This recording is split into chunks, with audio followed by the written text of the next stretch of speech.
That's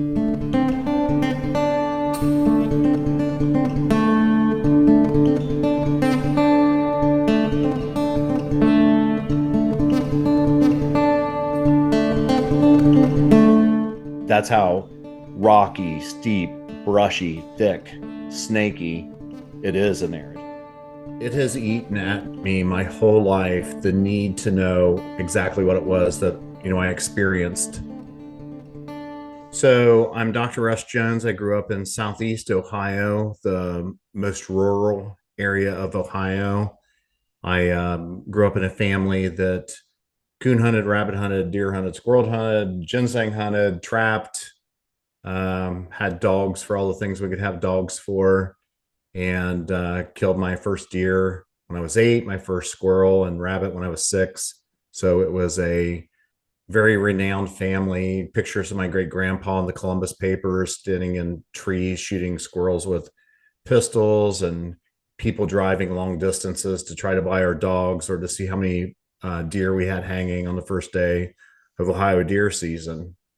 And I did not know any differently. I grew up following my grandfather in the most remote regions, looking at all the tracks in the creek and questioning how I could tell the difference between a gray fox and a red fox, and a possum and a coon, and how a buck differed, its track differed than a doe, and so forth and so on.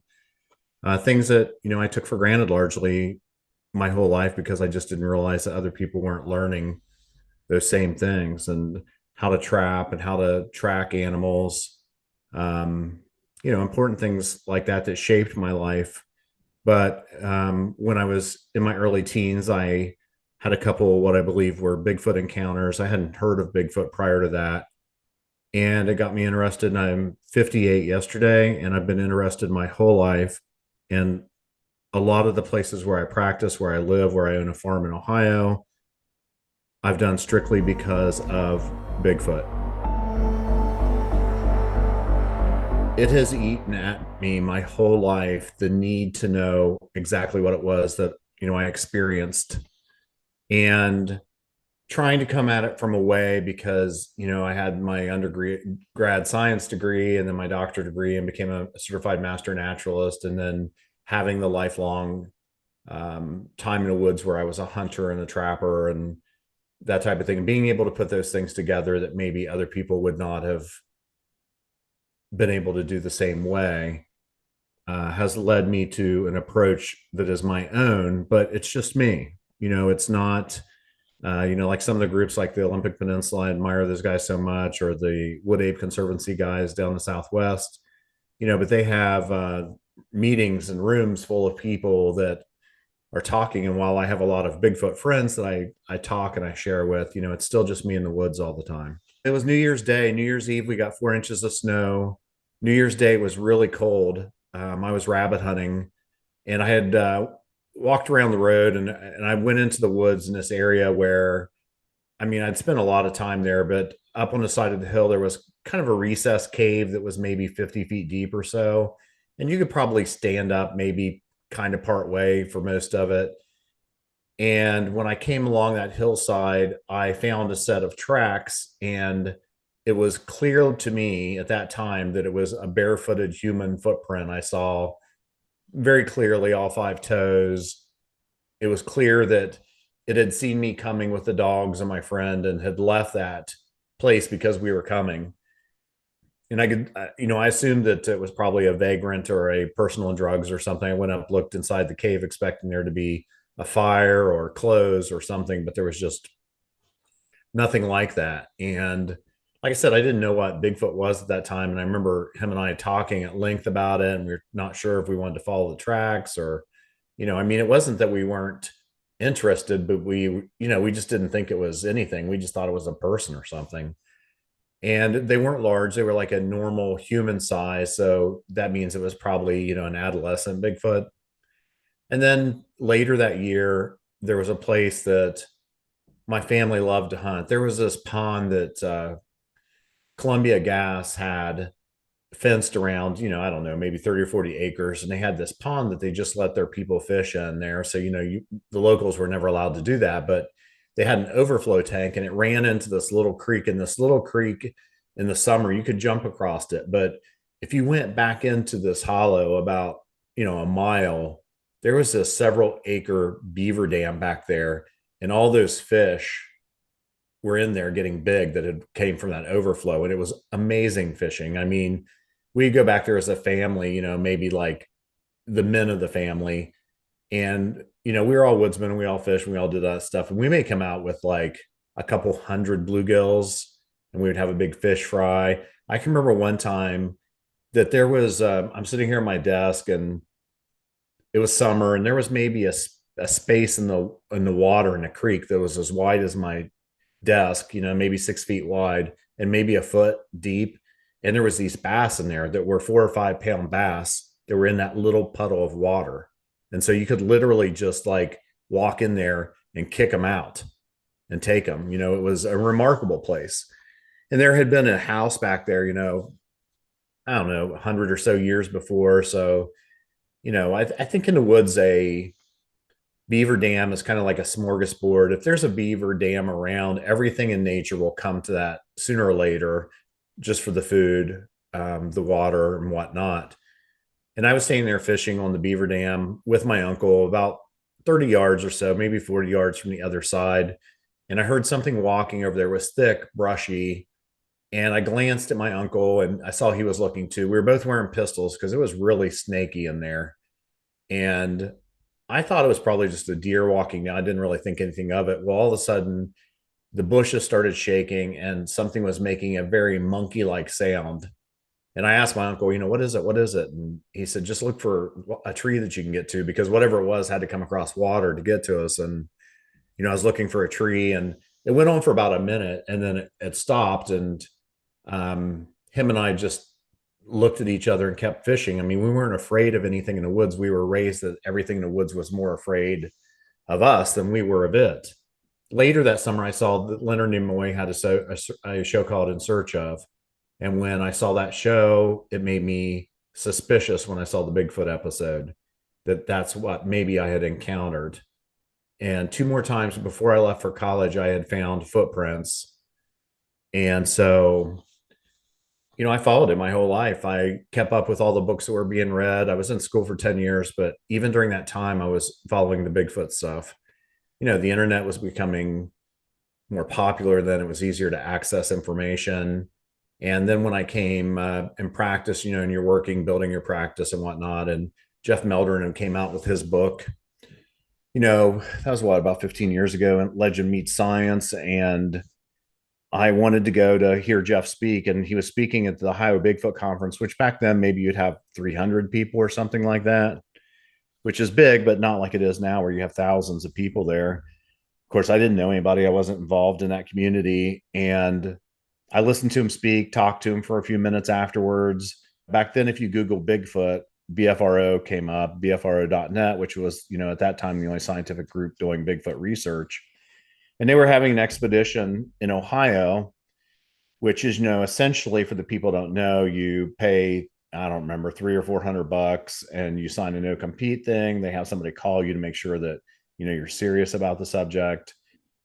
And I did all that. And I thought, I'm just going to go. If they're weird, I'll leave. And when I met Matt Moneymaker, which became a good friend of mine. Two of my very best friends were there that I met that I'm still very best friends with. And I began doing the reports for the group in Ohio and West Virginia at that point.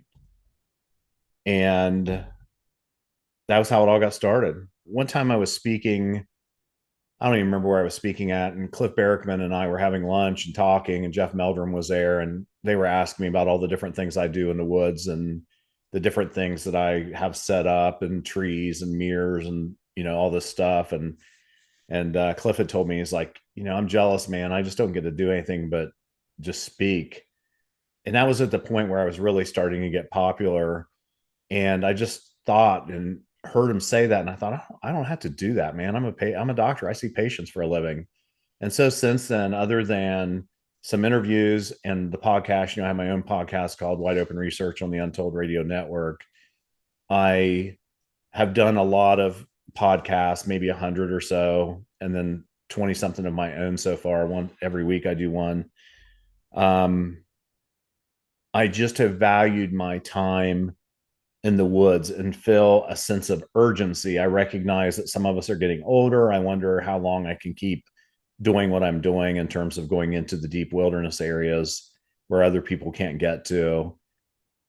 You need to go to an area where you can get to readily, meaning within an hour of you, and something that you can do a couple times a month. I didn't do a good job at that at first. I was probably anywhere within 6 hours of where I lived. I was spread too thin and it just didn't serve a purpose. And I think that there's an advantage to having familiarity, not only with if there's something like a Bigfoot in the woods, with it becoming familiar with you being in the woods, saying, hey, there's that big guy that has, gray hair on his face, and he has that chocolate colored dog that doesn't chase animals and stays right with him. And I think that when you put all your cameras in one area, so I may have had like one or two in each park, wilderness area, national park, or whatever it happened to be that I was doing. And now I probably have 10 or 12 in three of the four areas that I frequent the most. And what I've learned is I learn a lot more about the animals and how they are in that environment. So while I still want a picture of Bigfoot on my camera, and a lot of us have pictures of hair that we see in the corner of our thing. There's a couple times that you can even imagine a face on something that you can see, but they're just not good enough to be in the public. But I have noticed that there's times during the course of the year that in certain places, the 20 deer that I see every single day, or 18 deer, or whatever it is, or the two bobcats, or the certain number of coyotes, are disrupted by something in the woods. Something is there. It could be a human, it could be who knows what it is, it could be a Bigfoot, but something's disrupting it. So I pay attention to when that disruption occurs. I've come to believe that many of the animals, including Bigfoot, hear the cameras. Small children can hear them. Even the best of ones are maybe 20 decibels, which can be heard. There's other ways to go about it. For instance, like taking your game cameras that probably are getting heard and shaping movement of the animals that you're trying to get toward a camera that you have that maybe is by a creek bed that's disguised, the noise is disguised. There's people that believe that Bigfoot sees infrared. I don't really care whether Bigfoot sees infrared or not. People have this kind of this notion that's incorrect that with a game camera, there's some type of beam that's just standing out there that can be seen. And they're just not like that. There's this passive infrared sensor, and the camera sits there quietly, not putting anything out. But whenever the temperature variant changes in front of the camera, then boom, the infrared fires. So if Bigfoot was in the area, it could certainly see that there was a picture being taken. But other than that, it wouldn't have any idea. But nonetheless, what I've done in certain areas is I've shut it off. The newer Reconyx cameras, which are largely what I use all the time, they're the most expensive ones. I have turned off the infrared completely. They have a setting to do that now. So essentially, you're just taking daytime pictures, which makes what was even hard before even harder because, Bigfoot, we believe, is more active at night. So if he's more active at night, you're taking something that was already hard and may not be in all areas or is just in certain areas at certain times of the year. And you've made it so that you're just looking for them during the day with your cameras. So I think that you just made a task even harder. But, listen, as time goes on, you have to evolve. You have to try different things. I suspect that if I can come up with a strategy to get Bigfoot pictures, then, I can tell people, and a lot of people then will be able to use the same strategy and be able to get pictures. There's certain areas that are better than others that you can expect activity. One of the areas, here in West Virginia that's probably better than others areas is the New River Gorge area, which is the nation's newest national park. And the gorge is about, everybody thinks, that bridge that you drive over and you can look and, it drops hundreds of feet. And one October, people have bridge day and they jump off there with their parachutes and all this stuff. But, although I have taken sighting reports literally within eyesight of that bridge, the reality is that gorge runs for 50 something miles. It's very, very steep, inhospitable land that can take, an hour and a half just to climb up the face of it. You're only able to get around the cliffs maybe once every 3/4 of a mile or so. I mean, to give you an idea, about 20 years ago, there was a man that stopped his car on the bridge and then put it in park, walked over there and jumped off to commit suicide.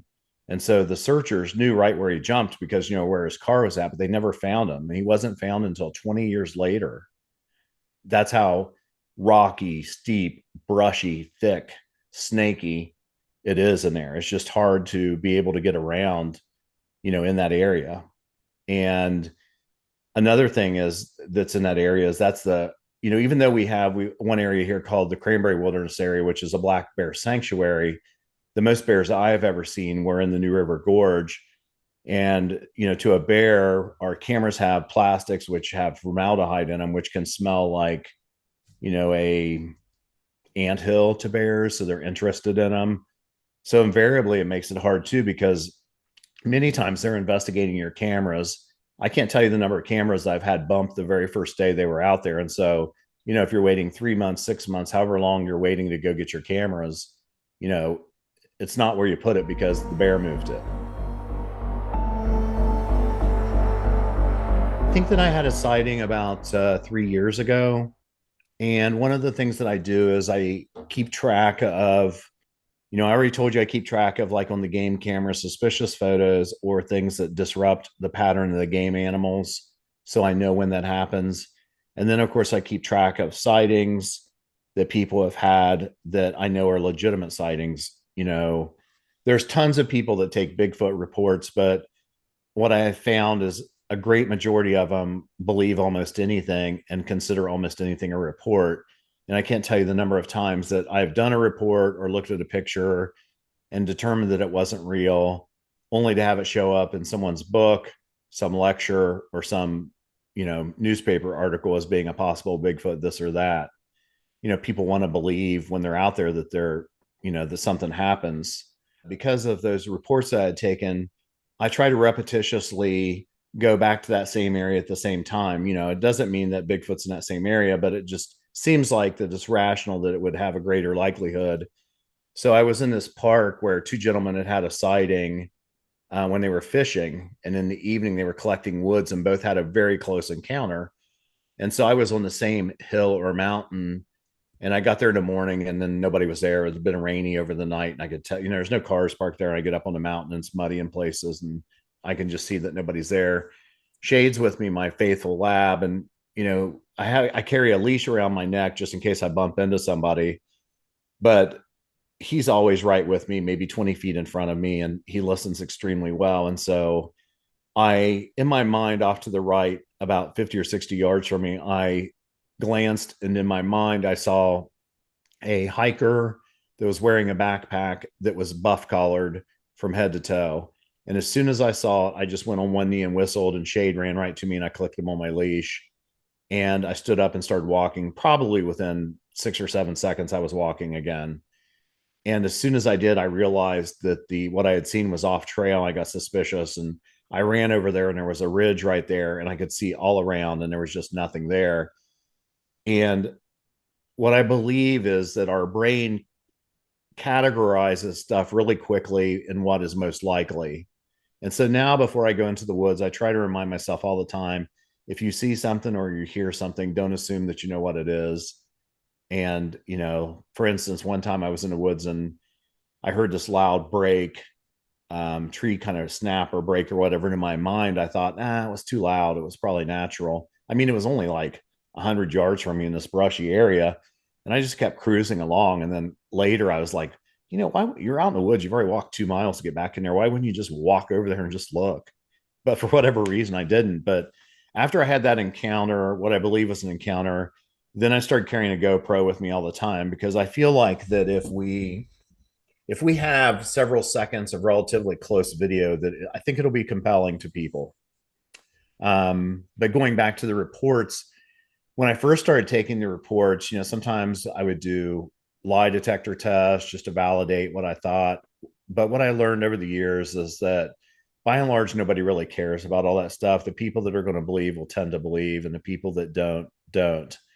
And so while, I've probably talked to almost 1,000 witnesses now, and of course now with my own website and the podcast, I'm getting things from all over the country. And I usually talk to them, but then I'll refer them to somebody that's in that general area. But, I get an awful lot of them from my Facebook page in West Virginia or Ohio, where I am part of the time. And I think that, we all live for those reports that we get. Every researcher, if he's active, may get maybe a couple reports a year, maybe just one that is so exceptional that is almost beyond reproach.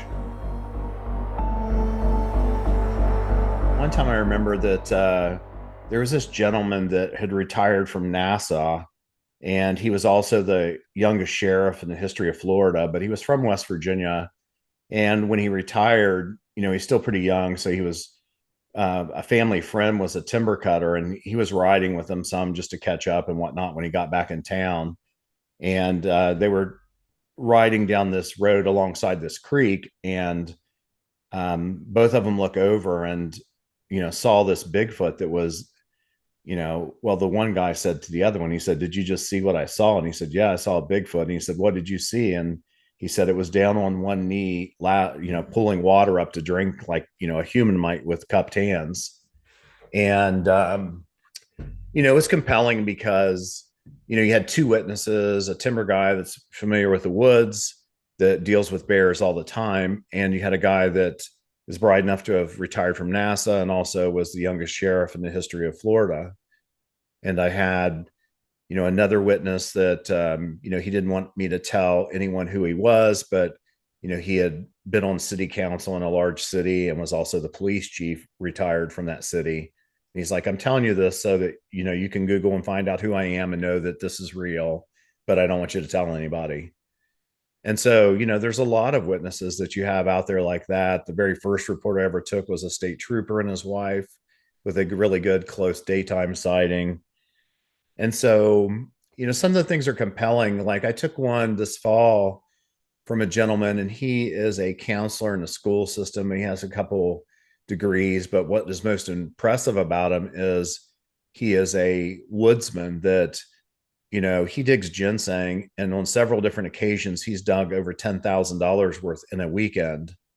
And that's almost unheard of. That would be what a lot of people get in a year that was really into it. But how he does it is he studies maps and walks to remote locations that sometimes are a 3 or 4 mile walk or 3 or 4 hour walk in to get these places where other people don't go. And he was with his stepson and had a Bigfoot encounter where he got a very good look at it during the daytime and watched it and its behavior for probably, 10 or 15 minutes before he walked out of there. And so, here's a guy that has degrees, but aside from having degrees, he's a skilled woodsman that lives in black bear country and knows what a bear looks like. Well, when he went into this woods, there have been some clear cuts, but he had dropped into a woods that was large, had large timber. And so we still have some of those areas here in West Virginia where they really haven't been timbered for a long time, primarily because they may have had steep hillsides and maybe they couldn't get horses or mules in there when they last did it. And he said when he stepped over the hillside, he thought that he heard somebody laugh at him, is what the sound that he described it. And so he kind of stepped down and looked around. Of course, he was armed like we all are here, and he didn't really know what it was. And then he started over the hill and he heard the sound again, and he stopped, and it was below him on a flat. For us, like if you start at the bottom of a holler or hollow, but here we call it a holler, there may be a drain or a creek or whatever, and then the hillside would come up and you would have a flat in a area, then it would rise again and have another flat. But depending upon the size of the hill, you could have 1 to 5 or 6 flats to the top of a mountain. And so this was on the flat below him, and he could see something standing down there that was about 6.5 feet tall, that was hair covered in dark, and that it was pulling trees over. And it was interesting because a lot of times in the past we've made the assumption that they would push trees, but he said no, it was pulling trees. And he said every tree that was being pulled was pulled at about 7:30 on the clock, meaning it was pulling it toward it and it was falling on that side. And I was curious because it made me wonder, does that mean that they have a dominant hand, and that hand was stronger, so that's why it came that direction? And So this went on for a few minutes, and then it kind of went up this hill and he couldn't see it any longer. And he told his stepson, come on, I want to go down there and look. And so he went down there and looked at those trees. He wanted to see them. And when he was down there, then a rock about the size of a bowling ball came rolling down this hill. And he looked up the hill and he could see it sitting up there beside a stump. And he stayed there and watched it, and it rolled like something else down the hill. And then after that, then they went out and they left and went the exact way they came in, returned that exact way. And it was interesting, so many people they have a sighting, they get interested, and they really think that they're going to do something because they think it's easy to be around these animals. And it's really not easy at all. And I probably heard from him every day or two for months and months and months. And he would send me maps and say, this is a great place here. No one can get there. It leads into 4 different counties. And I would tell him, there's a lot more good Bigfoot places than there are Bigfoot. And in the course of time, he just cooled on it because, you just can't get action when you go out. I mean, some people think that they do, but, I don't really think that they probably know what they're getting. On very few occasions across the nation have we heard actual stories where someone has seen this done, right? We have all these people on Facebook and Instagram and all these other social media platforms that say things are Bigfoot, but they have no proof that it's Bigfoot. Now, back in the 70s, some of the researchers that were back then, like Bob Gimlin, at tree breaks, they were examining the break and sometimes finding hair in there. So I always check the break to see whether or not I can find hair in there. But I think that 99% of the time, it's just natural things that are natural breaks caused by, winds or snow load or disease that people are seeing. I know that great apes do manipulate trees, so it seems perfectly reasonable to me that the Bigfoot would do that. But I mean, we don't have any history of the Native Americans talking about this. They talk about all kinds of Bigfoot behavior, but they don't talk about that, right? And the woodsmen, the forefathers that were the pioneers that were in the woods all the time, if something was around and making these things regularly, surely it would not be the people from our century that are never in the woods that notice these things, but the woodsmen didn't. It just doesn't seem rational to me.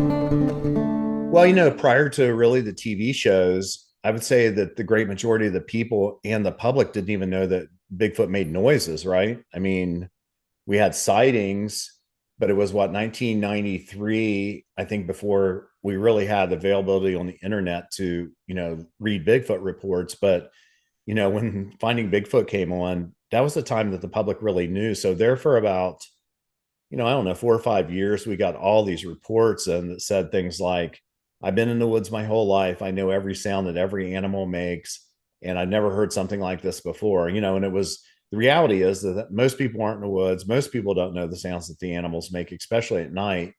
And it left us with all this questionable things, areas and reports we just didn't know what to do with at that time. I mean, people meet me every single day and say, well, you should go to this place or you should go to that place. But I mean, in a place like Appalachia, Bigfoot could literally be almost any place. And so it's not helpful to animal chase to go to these places and look around like people want you to do. It's just not helpful. You're better served to go to the same places that you're going repetitiously and look at it from, different hollows, different things. I may go in and at first I'll walk all the trails. Some places I go that there is no trails. So I'm walking ridges, I'm walking flats, I'm walking the creeks, just trying to get, some idea of, what's going in that area.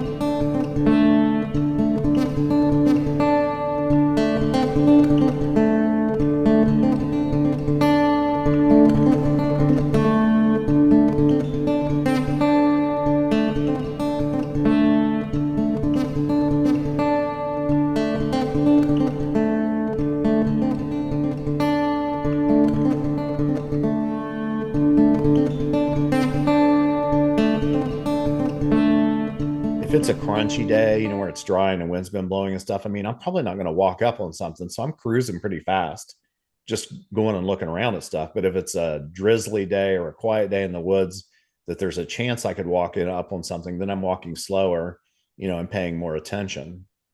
When you're in the woods, anyways, especially the people are going out, most of the people aren't even out there most of the time, so they're already excited. If they're going at night, they're not getting as much sleep as normal. They're all telling Bigfoot stories. They're hyped up. And almost invariably, most of these reports I hear to me sound like nothing more than typical stress type reactions and anxiety, maybe panic attacks. So I think that we have to address that and just assume that before we make this jump. That's the problem we have in Bigfoot world is, we have citizen science. We don't really have scientists that are out there doing this research at this time. And citizens aren't really trained. They don't really care what other people believe or scientists believe. If you can go on Facebook today and you can offend some people. I know, like I was on there yesterday and there's this guy that they had this tree that was bent over and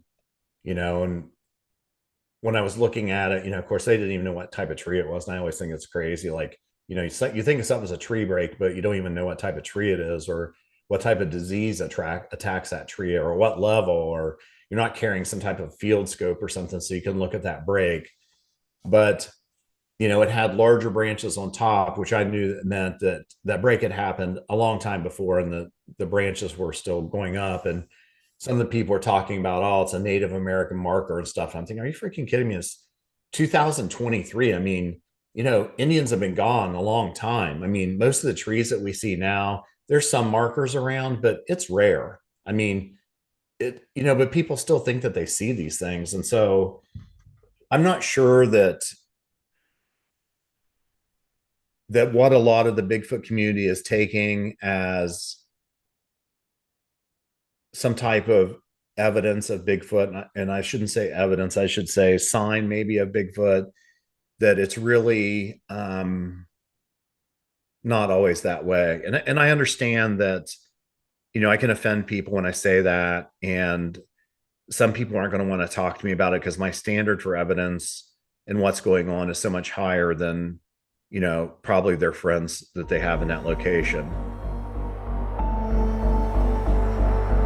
That's just like the woo aspect of Bigfoot. I mean, it was virtually non-existent. I mean, 20 years ago, Tom Powell, which is a good friend of mine and such a bright guy out west, he was investigating some of the weird reports from the BFRO and was interested in them. And of course, he's written a couple of great books and addresses it in there. But I mean, it wasn't really until the last several years that woo became so prominent. And ironically, it became prominent about the time that we've never had people that are in the woods less in our history of our people. So I don't think that people are familiar with the woods. I don't think they're familiar with the animals that they're there, the sign that they make, the trees that are there, the wildflowers are there. I think that they are probably just enjoying their time in the woods and seeing these things that they believe that are Bigfoot that I probably would or would not agree with. The first time I did a book was 8 years ago. It was called Tracking the Stone Man. And I chose that title because in Appalachia, there was 5 Indian tribes. 3 of the tribes had names for a Bigfoot, and one of them was Stone Man. I just chose that because I liked it. And one of my patients had brought me this book. It was called it was a self-publishing deal. And this was, a long time ago, maybe 10 years ago, maybe longer. And it was called Bigfoot in West Virginia. And it was some kind of college professor, but literally he had a beginning of the book and the end of the book. It wasn't very big. And then he had like 13 or 14 of my reports that were mine that he had just copied verbatim that I had posted or published somewhere. And that made me feel like that I should probably do something on my own. I had interviewed about 500 witnesses by that time. And so I wrote that book. And Joe Beelart, which wrote the Oregon Bigfoot Highway, he has a publishing company, and he had published one of Tom Powell's books. And he published that book for me, was a great help. And I couldn't have done it without Joe. And I just found out about probably a month ago that book had sold 3,000 copies, which for a Bigfoot book was probably maybe in the top 10 of all the Bigfoot books that have been written. I'm not sure, but it's a lot. And so about a year ago, in December, I released my second book. It was called The Appalachian Bigfoot, and it was number one on Amazon for 17 weeks. And in the first year, sold a couple thousand copies and was popular. And so the publisher asked me to revisit The Stone Man, which, I was wanting to do because, I was proud of it when I did it, but I was just a doctor that saw patients. I wasn't an author. I didn't have a great deal idea about what I was doing. So I wanted another bite of the apple, and I thought it may be the last time that I would do one. So I wanted to do it really well. And, it took me in the end around 260 hours to do it. And that's with, me having, 150 pages written. And then I went and added around another 100 pages. And I don't know, maybe another 50 pictures or something that were updated or reports that were new. And I just started on a Word document and set the book up, and I just retyped it myself, changing it as I went, updating it, and hopefully it'll do well. It's been out about 3 weeks now, and so we shall see. So I'd say the biggest things, and I touched on it briefly, was recognizing the area that I was in, choosing areas closer to where I can get to, concentrating my efforts on those areas. Some of the things like Ohio or in West Virginia, I had great areas, but it was like fishing in an ocean. I mean, I go to a Cranberry Wilderness area, and it's the largest wilderness area in the eastern United States. It was like 50,000 acres inside the 1.1 million Monongahela National Forest. And you pull up there, and there's no roads in any direction for 11 or 12 miles, and it's steep mountains all the way in between, and it's so thick you can't see. And you're like, what do I do now? Whereas I go to Ohio, and if I'm in Ohio's most remote section with no trails or roads, it's about 6 miles by 6 miles, so maybe 36 square miles of woods. Aren't that aren't the hills aren't that high, and so I can manage that so much better, and the odds are better for me in Ohio. It's like fishing in a pond as opposed to a lake. Yeah, I mean, you learn over the course of time where people go to, where they don't go to. A lot of times in areas, if there's just one way in or one way out, I'll set a camera up so that I can monitor. Like, I have relationships largely with all the rangers at all the different parks that I visit, and they know who I am, and I'll send them pictures that I get on my game cams that are cool, like big bucks or bobcats or whatever, so they can share with, on their own website. But in addition, I may say on this particular road, maybe it's, road 327, which is a gated road that nobody's allowed on. I'll say, in the course of your deer season, you only had 2 bow hunters, you had 16 gun hunters. They shot an 8-point buck that wasn't very big, and they shot a doe. Or I may pick a hollow that's very large, and I'll say, in this particular hollow, there was no humans in there from April until October, and you had 2 deer hunters in there. So it lets them know better about the areas that they have. And then sometimes I'm finding, pot, or I'm finding where people were camped out because they had pot or whatever, and I'll mark it on GPS. I'll send it to them so that they can go in and clean it up, and they'll have a better idea about that. Or like one time this year, I saw 2 gentlemen that I knew that were growing pot a couple of years before, and I saw them in a new area on one of my cameras. And so, I could alert the rangers that, hey, they're in this area now. And then there was another time that I had gotten a picture of a wild boar on 2 different occasions. This has happened, and it's in areas that they did not know that they were that. And so I was able to help the rangers in terms of, where the wild boar were spreading to.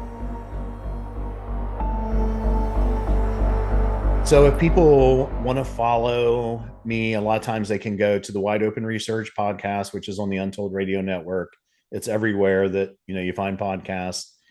My website is called thebigfootdoc.com, and it has a link to the podcast. It has a link to both of my books. Well, that being the second edition of the first book and the second book.